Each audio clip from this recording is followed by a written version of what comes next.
정치권을 중심으로 전 국민 재난지원금 지급 목소리가 커지고 있습니다. 다만 지급 방식과 금액에 대한 각 당의 이견이 크고 재정 부담에 대한 우려도 함께 제기돼 실효성에 대한 의문도 나옵니다. 이런 가운데 배달의 민족 수수료 논란이 공공앱 도입 담론으로 이어지고 있습니다. 공공앱이 대안으로서 문제점은 없는지 김대호의 경제읽기 박사님 안녕하세요. 네, 어서 오세요. 자, 우선은 재난지원금 얘기부터 좀 나눠보겠습니다. 네. 정치권 중심으로 전 국민을 대상으로 하자 이렇게 얘기는 나오는데 네. 그 금액은 조금씩 다른 것 같아요. 민주당에서는 전국 4인 기준 최대 100만 원, 그리고 미래통합당, 민생당에서는 1인당 50만 원, 그리고 정의당은 1인당 100만 원 이렇게 네. 얘기를 하고 예. 있습니다. 네. 이 금액에 따라서 예산도 또 다 달라질 것 같은데요. 그렇습니다. 긴급 재난 지원금뿐만이 아니라 돈이라는 것은 주면 줄수록 좀 더 많이 주면 줄수록 더 좋은 거예요. 그러니까 세뱃돈도 2배, 3배 주고 싶고 더 많은 금액을 퍼줘서 그 돈으로 이 코로나 사태의 충격을 벗어나고 우리 경제 회복을 했으면 좋겠는데 네. 문제는 이제 그게 재원이 따라가지 않는다. 그래서 그 재원이 따라가지 못할 때는 경제적 부담이 있을 수 있다. 이런 거 아니겠습니까? 현재 지금 정부가 확정 발표한 이 긴급 재난 지원금 계획을 보면 70% 소득 하위 70%만 준다. 네. 그 금액을 기준으로 할 때는 예산이 9조의 예산이 듭니다. 예. 근데 그 9조 예산도 정부에서는 이 재정 건전성을 감안해서 2조는 지방에서 부담을 하고 네. 추경 7조로 넘겼거든요. 자, 그런데 여기서 이제 지금 미래통합당, 한국당에서는 이제 아마도 이게 선거 전에서 어쩔 수 없는 사정이기도 하겠지만은 1인당 50만 원씩 주자. 그러면 4인 가족을 기준하면 한 가구당 200만 원을 주자는 것이거든요. 네. 그게 현재 지금 우리 그 평균 4인 가구까지는 좀 안 되니까 뭐 한 170만 원 정도 준다 이런 얘기인데 그것도 좋습니다. 그러면 저 돈은 이제 25조에 재원이 있어야 되는 것이거든요.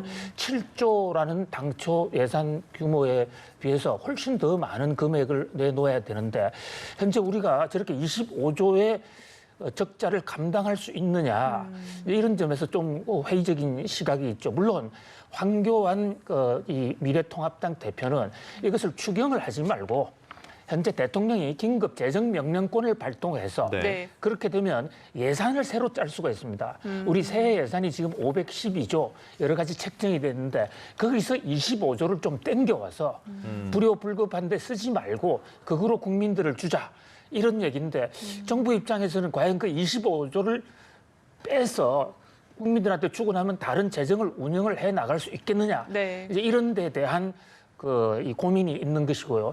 또 정의당이 주자는 이제 1인당 얼마죠? 100만 원. 예, 1인당 100만 원씩 주면 한 가구당은 400만 원 정도 네. 주자는 얘기인데 그러려면 거의 이 100조 정도에 되는 예산이 소요가 되거든요. 그럴 때는 우리 예산이 현실적으로 감당하기가 매우 어렵다. 그런 면에서 상당히 걱정이 많이 돼요. 이코노미스트, 경제학자들이 보기에는 현재 한국에서 벌어지고 있는 이 긴급 재난 지원금 이것의 경제적 효과에 대해서는 좀 비판적인 시각이 상당히 많습니다. 네. 물론 지금 상황이 워낙 화급하고 또 코로나로 인해서 당장 먹고 살기 어렵고 회사가 부도난 사람들한테 좀 도와주는 것은 그건 어쩔 수 없는 현실적인 대응이라고 생각이 되는데 그 경우에도 전 국민한테 이렇게 나누어 주는 거 이런 것보다는 피해가 있는데 핀셋처럼 꼭꼭 집어줄 수 있는 그런 어떤 정책이 더 필요하지 않을까. 일각에서는 미국하고 비교합니다. 미국은 하는데 우리는 왜 못하느냐. 예. 네. 근본적으로 다릅니다. 미국은 통화를 언제든지 만들어낼 수 있는 기축통화국이고 지금 전 세계가 코로나 때문에 불안해진 자금이 빠져서 미국으로 가기 때문에 미국은 달러를 좀 줄여야 되는 입장이에요. 우리는 그 정반대지 않습니까? 그런 면에서 정치권에서 당리, 당략, 표만 생각할 게 아니라 나라도 좀 생각해야 될 것 같고요. 주대 좀 현실적으로 주자. 또 국민들, 유권자들도 누가 진정으로 나라를 생각하는 정치인들이냐. 이걸 판단을 좀 해 주셨으면 하는 간곡한 마음입니다. 네. 그러니까 이게 뭐 기업에 지금 심폐소생을 하기 위해서 예. 투여돼야 될 재정이 너무 많은데 예. 그 돈을 줄여서 결과적으로는 일자리를 줄이기 때문에 예. 민생에는 뭐 결과적으로는 안 좋다 이런 네. 주장에 대해서는 어떻게 보십니까? 그렇습니다. 지금 현재 돈은 어차피 제한돼 있는 것이거든요. 네. 우리가 땅에서 새로 파는 것도 아니고 하늘에서 굴러 떨어지는 것도 아닙니다. 그러면 결국 제한된 돈을 한쪽 부분으로 돌리면 다른 쪽이 그 돈을 혜택을 받지 못하게 되는데 결국 그렇게 되면 이제 이 코로나와 직접적인 어떤 혜택을 받지 못하는 다른 정상적인 사업이 돌아가지 않게 되고 또 일반적인 기업들도 자금을 못 받게 되는데 특히 문제가 되는 게 지금 재정 적자가 2019년도 재정 적자가 지금 사상 최대의 지금 통계를 만든 이후에 관리 재정 수자 사상 최대 그다음에 통합 재정 수지도 4년 만에 최대라고 그러지만 사실상 지표를 잘 보면 10년 만에 최대입니다. 엄청나게 지금 적자가 들어갔거든요. 네. 적자가 늘어나면 그 부족한 돈은 정부는 채권, 국채를 발행해서 끌어올 수밖에 없습니다. 그러면 국채를 발행하게 되면 지금 기업들이 회사채를 발행해서 돈을 조달하고 있는데 결국 기업들의 자금 부담이 늘어나든지 이자 부담이 늘어나든지 회사채 발행이 안 돼서 기업이 도산할 수가 있는 것입니다. 그것뿐만이 아니죠.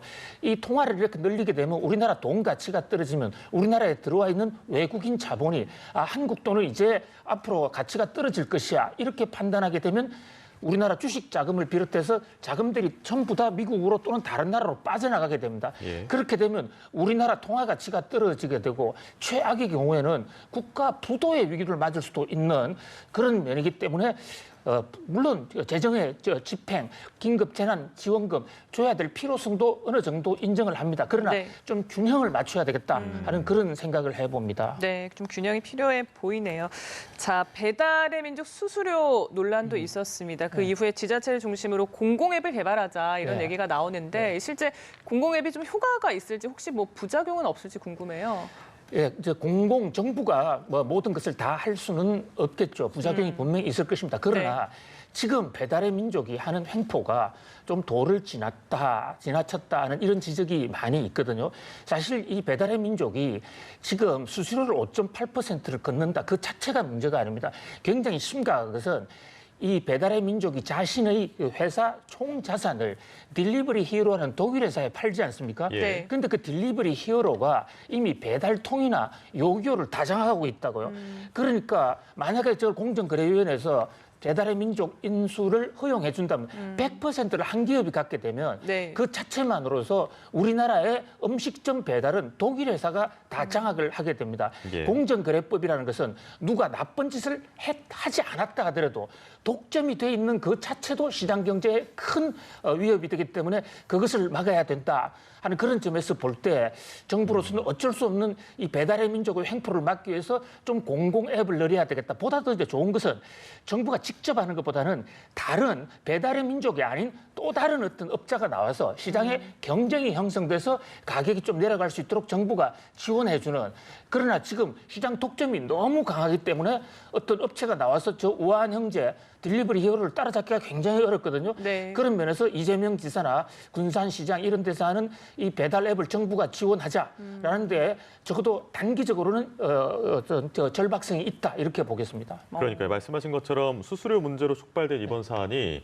독점 문제를 지금 이야기하기 시작한 것 같은데 네. 그래서 공정위도 엄격한 기업 결합 심사를 하겠다고 했죠. 네. 어떤 변수가 될 수 있을까요? 저게요 배달의 민족이 아주 고도의 수를 지금 쓰고 있기 때문에 통과될 가능성이 굉장히 높았습니다. 실제로 지금도 높다고 보여요. 왜냐하면 지금 공정거래위원회가 어떤 독점 사업자들이 결합을 할 때 거기에 실제로 어떤 이 시장 결합도 이 업체들이 합병해서 시장을 몇 % 장악하느냐 거기에 따라서 그것이 좀 심하면 허가를 거절하게 되어 있거든요. 네. 배달의 민족은 바로 이 대목을 피해가기 위해서 꼼수를 쓴 겁니다. 무슨 말씀이냐면 배달의 민족의 작년 이 매출 구조나 기업 실적을 보면요. 매출은 엄청나게 늘어났어요. 늘어났는데 이익이 줄었거든요. 이익이 왜 줄었느냐? 네. 자, 지금 현재 배달의 민족이 줄여가는 것을 음식 배달 아닙니까? 예. 음식 배달만을 상대로 공정거래위원회에서 집중 심사를 하면 탈락될 가능성이 거의 높아요. 그래서 우한 형제들 입장에서는 규제를 버텨가기 위해서 이른바 비마트라든지 네. 그러니까 배달의 민족이 음식이 아닌 다른 물건도 배달하겠다. 쿠팡처럼. 네. 그래가지고 비마트에 엄청난 투자를 했습니다. 또 배달 로봇을 만들어낸다. 이래가지고 투자를 하다 보니까 영업이익은 떨어지는 거예요. 그럼 결과적으로 보면 그렇게 매출이 늘어나는데 거기에 많은 희생, 그러니까 소규모 영세 이 음식 배달업자로부터 돈을 받아서 네. 그거로 지금 새 사업을 한다. 이런 식으로 편법을 쓰면서 공정거래위원회 독점 금지를 넘어가겠다는 겁니다. 그래서 숫자만 놓고 보면 현재 독점이 아닌 것처럼 보여요. 이 대목에서 공정거래위원회에서 철저하게 실제 상황을 가지고 결합 심사를 해야 될 네. 것으로 보입니다. 그러게 업체들 희생이 있었다고 말씀해 주셨는데 조사 결과를 좀 지켜보도록 네. 하고요. 자, 코로나19 집중 발병작을 중심으로 이제 좀 확산세가 주춤하는 것 아니냐 이런 조심스러운 분석이 나오는 동시에 또 글로벌 증시가 급등을 하고 있습니다. 우리 증시에도 영향을 예. 미쳤는데 이걸 글쎄요 긍정적인 신호로 보기에는 조금 시기상조인가요? 그러나 일단 긍정적 신호로 봅니다. 그러나 네. 주가라는 게 오른다고 해서 즐거워하지 말고 떨어진다고 해서 실망하지 마라. 이런 증권시장 속담이 있습니다. 네. 한마디로 일희일비하면 주식 투자해서 백전백패합니다. 큰 호흡으로서 잘 될 때 어려울 걸 생각하고 또 잘못될 때 이 좋을 때를 생각해야 된다. 그런 측면에서 일희일비할 필요는 없는데요. 다만 한 가지 어저께 주가가 뉴욕 증시 다우지수가 무려 7% 이상 대폭등을 했거든요. 네. 왜 올랐느냐? 특별히 호재가 없습니다.